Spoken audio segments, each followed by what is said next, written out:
all our lives we've sort of been controlled by government, whether it's sending us to residential school, taking us out of the homes, putting us there.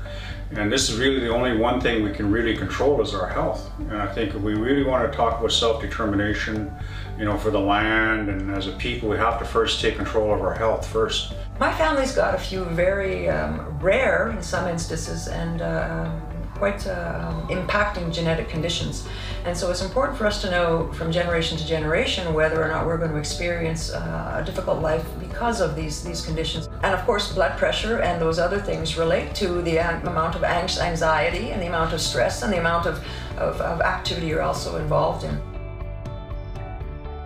I think one of the things that we need to do is to make sure that we're fit physically and mentally, and if we're going to be representing our people, we need to look after our health because we're responsible for so many people.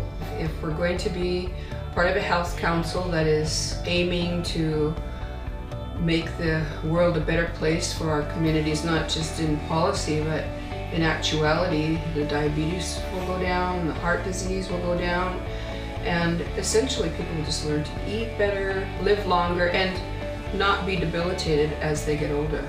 Well, I think one of the biggest problems that I have is that we sit and we talk way too much. And I think that's part of what our people were really active people. And I think in all the meetings you're sitting all the time, and when you're really focused and doing the work, mental work, people don't realize how draining that is.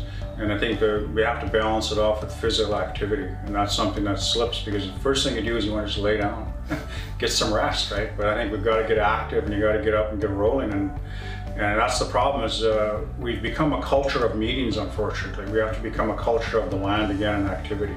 We have to get up and get moving to become healthy individuals, healthy families, healthy communities, and a healthy nation.